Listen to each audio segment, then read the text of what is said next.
To set corner action for bottom right to open recent apps screen in Samsung Galaxy S23 Ultra, swipe down the top of the screen and then tap setting icon.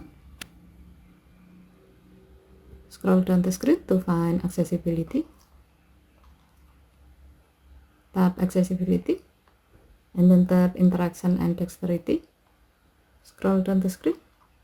Under mouse and physical keyboard section, tap auto action after pointer stop.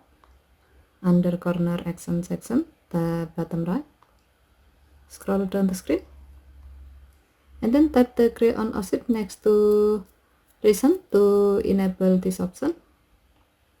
When the switch turns blue, it means that this option is on.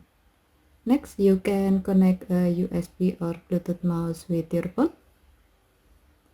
Once done connecting, now you can easily open recent app screen where you can see all of your active or open apps by hovering and stopping your mouse pointer on the bottom right corner of the screen.